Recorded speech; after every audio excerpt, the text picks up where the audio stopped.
Nigeria Info. And yes, we're back on Dailies today. You can watch live on Facebook and on YouTube right now. Nigeria Info 99.3. If you're ready, we are ready here. Let's start with the Vanguard. We're on page 8 of the Vanguard newspaper. COVID-19 fake vaccines now in circulation. FG raises alarm. Well, this is an alarm that we're also trying to help the federal government, raise to let you know that there are fake vaccines. My good friend, my newly acquired friend, he had sent me some weeks back. Showed me some WhatsApp message, somebody saying, oh, they could give you a COVID vaccination for this and for that, 50K and so on and so forth. My advice is you need to be very careful. Very careful. Vaccines are not things that you pick off the shelf, even with a prescription. Okay, there's a process. I happen to know there's a process, a tedious process that it goes through before it gets to your arm. Okay, and the last thing you want is to be injected with something that could cause problems for you later in life. Maybe you could lose an eye, or it could knock your engine, or all kinds of things. So let us all be very, very careful. And that's the only thing we have to say about this. Let's all be very careful. The other part of the story talks about how Nigeria wants to key into 300 million doses of Sputnik vaccines that is being put aside for African countries. African leaders should be completely ashamed of themselves. We have become a beggar continent. Beggars. Other countries are buying vaccines for their people. Our leaders have whacked all the money, and now they are shopping around looking for free vaccines. To put it in a very polite manner, we are looking for the poorest of the poor, and I can jolly well assure you, Ajekulemari, you find somebody who understands Yoruba to translate that for you. Leftover. That's what you see. That's what you get. You should have given them. Let me give them an assignment this morning. Anyway, so that's the story on COVID. There's a story here that also talks about 54 cases of UK infection variants in Nigeria. That is what the NDDC says. I don't think we would know any difference between these variants. A more frightening story here, believe you me. Let me read it. It's still in the same paper, Vanguard. It says, 1 in 5 persons infected with COVID-19 in Lagos and 2 others. It says no less than 1 in 5 individuals in Lagos, Enugu, and Nasarawa have been infected with SARS-CoV-19 virus. Okay? So if you're still in denial, this is what the figures are telling us. What 1 in 5 means, in case you don't know, is every time you line up 5 people, one of them must of them. So if you have a population of, let us say, 30 million, how many people would be having COVID? That's 1 in 5 of the 30. That's a lot. That's a lot of millions.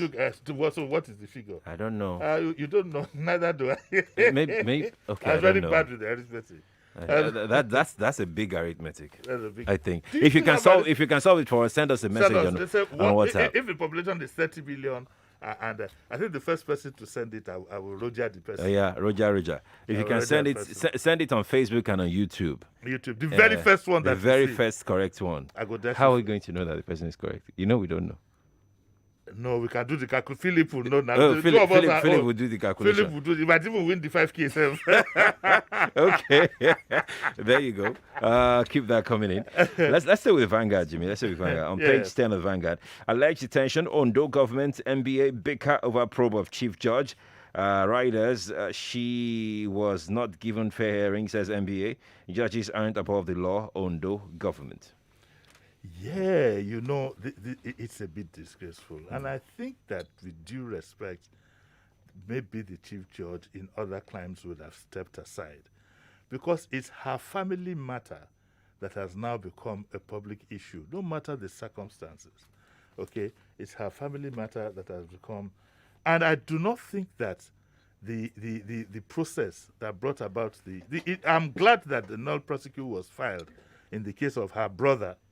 But I'm not too sure that the Attorney General did a job completely befitting of his status. Let me read what he said. Yeah. Okay? In the course of the probe, he said, I visited her office on the 17th of February to hear her side of the issue. The chief judge was not available, and her staff confirmed that she would not be available till Monday, 22nd February 2021. Was conscious of the fact that the 4-year tenure of the current Executive Council will lapse very soon, and so on and so forth. Let me repeat what he said. I visited the office on 17th of February. Now, in 2021, you want to see a chief judge. Don't you put a call through and book an appointment? Yeah. Why would an attorney general, a lawyer, a senior lawyer for that matter, why would he just hop in his car and head for the CJ's office? Who does that? It means that there's more than meets the eye in this matter. I mean, the guy, it was a slip, but it shows a lot. How would you just get up and then you want to go and, go to the secretary and say, please, I want to see madam? It shows that there is more. Are they relatives? Maybe they're family. Is indicted. I would like the governor to repeat this process. Let the null prosecute hold. The man has been freed or whatever it is. But I would like the governor, since his attorney general has made this lapse, to set up some other process that will bring this matter to rest and satisfy everybody. And I would like to respectfully call on the CJ to please do what is honorable. Because this is not, a CJ is next to God in the eyes of the public, must be Spartan. Of course, we know what judges are these days. I'm sorry to say that, but we all know what they are. And I remember back in the 60s or 70s, I can't remember when it was, when a judge, for example, attended the church for his daughter's wedding, but didn't go for the reception. Yep. Dr. Taslim Elias of blessed memory taught me how to eat. I was the closest. I never saw him in our house or anything we did. If we were Christians then, he would have been my godfather. Those were the days, Sir Alexander, Justice Adefalas, in those days. I don't understand what's going on. And then a lawyer would say in a report, he wrote it in a report, that I visited the office of 17th of February. How are you going to convince me that he didn't know he would not meet her? Because at least the least he would do is call the secretary. Yeah. So he didn't do that. He headed for the place to make a point. He fell my hand. Luckily, the governor himself is a senior advocate. That's right. That's right. Senior advocate of Nigeria, who I have no choice and he's my very good friend. I hope he will do the needful and clear this mess once and for all, very quickly. Yeah, I hope so too, honestly. So answers are pouring in already. We have about 113 answers in like 5 minutes. But which one is first? I can't do 5K times 113. But you are capable. Don't say that. I'm capable, Baba. You know how much I get from this pocket of yours. Okay, who came first? Who announced Which that is at the top of the pack? Who announced that at the end? At the end. Let's announce it now before another. Philip, have you done it? Philip is here too, because we need to. But then we're getting similar answers, so I'm guessing that maybe perhaps, because that's what came to my mind. Honestly speaking, came to me. The figure actually came to my mind. Who came first? Let's see who is here. It's quite a lot. Okay. Quite a lot of them. Okay, you just give me the answer at the end of the. Let's move on to the. Yeah, let's move on. While you're analyzing this, I'll try and sort through and scroll to the top. It's quite a lot. I'm struggling to get to the top. Let's go to the Punch. Page 2 of the Punch. Division among bandits delays abducted Niger schoolboys release. That is bound to happen. And but this is the latest that we have. That the bandits. Because it has now become a business. It looks as if those who carry out this thing know that at some point the government is going to buckle in and the government has to do something about this. But having said that, they're arguing amongst themselves how much is going to be and so on and so forth. Yeah. And that's what we have so far. And here the story says that Gumi's advice is a reward for criminals. That's Gumi. You know what Sheikh Gumi, he advised her. And this story here, there's a development agenda for Western Nigeria, Dawn, and indeed I also follow them. I get their releases. That's right. And they say that Southwest governors must ensure Amotekun carry sophisticated weapons. Of course, it stands to reason. If you are giving them double-barrel guns to go and face headsmen with the AK-47. They stand no chance. They stand no chance. And I'm not. And I remember my good friend. We used to call him Red Elephant when we were in uni. Like he fought during the war. He told me, he said, "Otoromakwa, no bullet." Meaning that Ayeta and all these things. I don't know if he works for AK-47. You know, I don't know. It stands to reason. What would the whole noise be about if you now send them in with just arms, charms, cutlasses, and so on against people who carry AK? If ordinary herders can carry AK-47, then they should do so likewise. But that's the latest that we have amongst that. The bandits are still arguing over who gets what. Indeed. Let's stay with the Punch newspaper here on page 9. Families, friends, mourn NAF pilots, as Air Force pilots. Others recount victims' journeys. You know that over time, we've always had air disasters involving military aircraft. The one that is so fresh in my mind, I think I lost 2 friends there, that took place during Babangida's time. And over time, and it has always been problem with the planes, helicopters, and so on and so forth. So the question is... You didn't even leave out our own vice president. We didn't even... Yes, you see? But for the anointing, he said for don't go. Yeah. But so it brings to question the attitude towards maintenance and even acquisition of the aircraft. You remember during one probe, one Air Force chief, I can't remember, I can just remember faintly, was accused of having bought substandard aircraft. I think there were some Tokumbo pieces put together, whatever it was, some nasty experience. We need to take a second look at our equipment. I'm sorry to say this, one little bits of information coming out from the military have complained about the quality and whatever of the equipment that we use in prosecuting these wars. Let me quickly add that it's not peculiar to Nigeria. Even in the United States one time, even Trump said one time that his generals wanted to make money off him. We need to do an audit of all our military equipment. It's not enough for you to tell us that you have 50 tanks. How many of them are functional? How many of them can fire a bullet? How many of them are well oiled and well serviced? The military needs to do. Now we have new service chiefs. I think they need to do a proper audit. We can't continue using our young people, under these circumstances. Now I don't know. The report about this hasn't come out. No, it hasn't. We don't know whether it's pilot error or whether it's mechanical or whatever it is. But even at that, we would still love if we could do a proper audit of our equipment and how capable they are, at a time like this. We sympathize with the families of these pilots. Just a year ago, we lost that young lady also to other circumstances, and we do sympathize with them. I saw a video of the mom. Oh my God, it was I couldn't watch it for too long, and so we sympathize with them. But that's the way it is. It is also surprising that none of them survived that crash. No, none of them. None of them survived. The impact was too great from the report that we got. But some initial report people said that the pilot was very brave. He was able to steer the plane to a place that the casualties would be minimal rather than fall on on people's houses or whatever it is, or on the main road or whatever, And I said that the crash plane was in Abuja to refuel. That's what the Chief of Air Staff says. I said it was in Abuja to refuel and was on his way to Mina.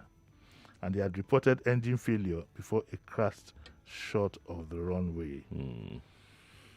May their souls rest in peace. Amen. Amen to that. Amen to that. Now, let's stay with the Punch. There is an advertorial on the Punch newspaper put up by the LCC. I'm going to give that to Jimi. You quickly threw it at me. Yeah, it's fine. It's fine. Now, there's this advertorial put up by the LCC. Of course, the LCC is, they are the ones who handle the toll gates. And they put up various reasons why they believe, or just facts for you to know why they believe that the toll gates should be retained. First and foremost, let me tell you, everybody, where I stand. Where I stand is that in the first instance, we should not have had toll gates in that area. In the first instance, nobody puts toll gates right bang in the middle of the city. Second, is that the toll gates in that area had subjected loads and loads of our citizens to excruciating pain. You know, you leave your office at a hotel area at 5 o'clock. You are going to Igbo. You are going to Igbo. It takes you it takes you an hour to even cross the toll gate. Who does that to his own people? My argument is that the Lagos state government should take responsibility. Whatever he says here, the company argues, is by Yomi Omomu Wason. Right. He says that they are owing, they have debt obligations. They should sort that out with the Lagos state government, because in the first instance, I'm sure Mr. Omomu Wason would have known at that time that that was not the proper place to put a toll gate. It was economics that came into consideration. Let's be very honest with ourselves. If nobody puts a toll gate right bang in the middle of the city, you might jolly well put a toll gate at Akpobon.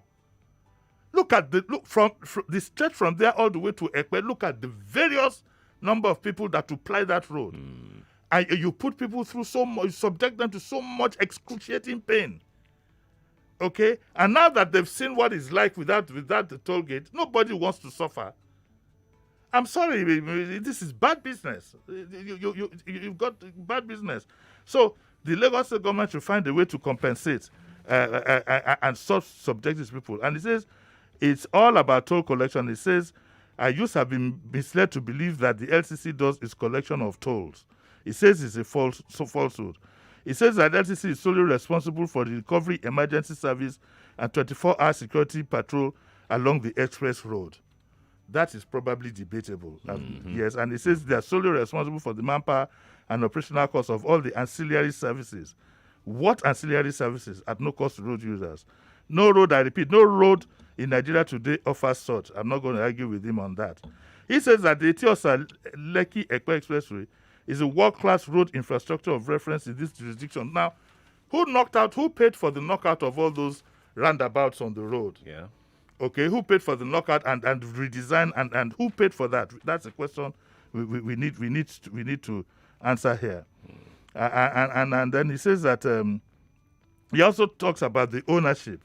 He says, for the records, it is pertinent to note that as at December 2011, the shareholders of the company were African Infrastructure Investment Fund, AIIF. Who were the shareholders of this African Infrastructure Investment Fund? Then there was ARM and Larue Projects Company Limited and High Tech Construction Limited. I don't know who are the persons. It would be nice if we could expand for us to know who the shareholders behind all these companies are. And then he now says that in December, this answers the question we've always asked, that in December 2014, the Lagos state government acquired 100% shareholding in the company. Okay? That's what he says. Yeah. Then he now turns around to say that the shares were accordingly allotted as 75% to the Lagos state government and 25% to the PPP office. I don't understand that. When the Lagos state government acquired 100%. So how come 75% to the Lagos state and 25% to the PPP office? So what are we talking about here? So my reasoning will be that the Lagos state government will not be involved in day-to-day running or anything. Yes. Whatever money that is made, the PPP takes from their 25%. Who are the private, the LCC, yeah, and their whatever partners. So why did he put PPP? Why didn't he put LCC? Maybe there are other partners. I think there are other, partners that. This thing, it doesn't. For me, in any case, I respectfully, Mr. Momo Wasson, respectfully, I would like to say that this is a matter beyond business. We are talking about the lives of our people. You had no reason putting a toll gate in that place. What it has done is to let our citizens go through excruciating pain. Yeah. Sometimes the traffic goes all the way to 1004. Do you want us to start doing that on a daily basis again? If you say that the Lagos state government has acquired 100%, Tiwantiwan in here now, that's our own. We don't want that toll gate there. Simple. You can put it somewhere else. But it is very unfair. It is very unfair, and it is subjecting your citizens to the greatest pain to want to start tolling that road from that end again. You know, Patrick, your friend was here the other day when you were talking about, Which traffic Patrick now? and Oh, Adenusi. Adenusi. Yes. And he said that originally the plan was even to put like 6 toll gates Yes, now. on this stretch of the road. Yes, you can see at Chevron. There's Yeah. another one. I mean, No, not at Chevron. no, yes, after Chevron. After Igboefon. Igboefon, yes. Yes, That's Eleganza area. That's Eleganza area, yes. It's Yes. Chevron, you're right. It's Chevron. Chevron. I know that area. Yeah. Yeah, Papa. No. Go away. Go away. But in all honesty, honesty, these are the things that we do to our own people for economic considerations. Right. Nobody, I repeat, nobody, and I'm sorry to use such a strong word, in his right mind would have put a toll gate there. It's a whole part of the state that you've knocked off, all the way from here to Ekpe. And what it means is that for you, if let's say two of us work in Nigeria Info. Yeah. You live on this side of town, you don't pay toll. I live in Lekki and I pay toll. What does that mean? No justification. Because the so-called alternate road itself, as we speak now, is almost like a disaster. Even with the road free, the alternate road itself sometimes still has traffic because there's loads of areas there that are bad. What Adenusi Patrick told me, and I believe, is that the alternate road must be as good as the toll road. Apart from the economics of people paying, which in itself is bad, considering our economic situation now, where you're not ready to get to place a premium on minimum wage. Apart from that, the added cost, it is the inconvenience that is most killing. Why do you want to subject your citizens to so much pain for economic considerations? The same economic consideration that made you remove your school of nursing from Awolowo Road, which was close to Creek Hospital, Island Maternity, Lagos General Hospital, and Perfect location. and send them to Igondo. Because according to Lai Mohammed, who was chief of staff then, he told me, I have it on tape, that it was economic because they looked at the value. And I told him, sir, you don't have a sense of history, and I'm very disappointed. I told him he was on air. We can't continue to do things for. Look at the building we had at what's it called? Is it Glover Road? Which should have been a monument. It was used as local government headquarters. This old colonial building should have been preserved as a monument, used as a library or museum. We demolish it and put a high rise. See what is going to happen to Ikoyi 10 years from now. Everything we do is always about economic consideration. Don't we have a sense of decency in good living? Don't we have? How would anybody put up an argument that you want your citizens going to work and coming back to pain going through a toll gate because whether it is the state or PPP or whatever it is for their own economic considerations? I'm sorry, I don't buy it. I don't buy it. Okay. We'll try and sell something else to you. You'll buy. No. Well, we have to go now. This story here is quite inviting. The Croatia boasts a presidential bid. 14 X8s get 70 million naira bail. Then there is another one here. Why military can't confront bandits. Islamic cleric held talks with XDSS explaining that as well. Okay. The Okorocha story in other climes would have been a big embarrassment. But in Nigeria, anything goes. What makes it even more embarrassing? Because what happened? The government sealed the building. Okorocha is accused of having breached that seal. Yeah. And then somebody now writes in the story. Okorocha says the presidency intervened. Why should the presidency intervene in a criminal matter? It's just, this is just... and the things that were listed against this gentleman, the list of assets that were listed against him, having been compromised from government purse, listed against him. I'm not saying he did it, but even listed against him. Jimmy, we must go now. We really must go in a few words. What's coming up at 9? At 9, I'm getting a female banker, female contract staff. Okay. Don't worry, you won't know her name. She won't even be in the studio. Look at YouTube what you like. You won't see her. but I'm getting her to tell her story. Okay. We are going to start a campaign to sensitize our people of the need to stop this contract staffing at that level. We need to save our people, especially our ladies. These are mothers of, future mothers. We need to save them from being lured into prostitution in any manner. We need to save them from being exploited so that they can have a career. They can have a career. These are people. It's okay when you just get tellers and say, pay them 30,000, 40,000. What if they were your children? Yeah. So we need to. I will kick off this campaign, and I hope that some people, the youth themselves, will pick it up. Pick it up. We'll pick it up. And run with it. And let us see if we can stop this practice. Jimmy, thank you so much for coming on. Appreciate it. Many thanks to our sponsors, MTN Nigeria. Now, let's talk the existential threats Nigeria is faced with. Walan Olajade will be joining me in a moment after the news at 8. I'm Sheriff Quadry. My name is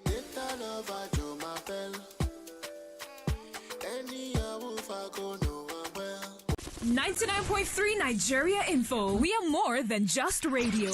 Subscribe to our YouTube channel at Nigeria Info FM. Check us out on Facebook at Nigeria Info 99.3. Follow us on Twitter at Nigeria Info FM and on Instagram at Nigeria Info FM Lagos for live updates as it happens. 99.3 Nigeria Info. Let's talk.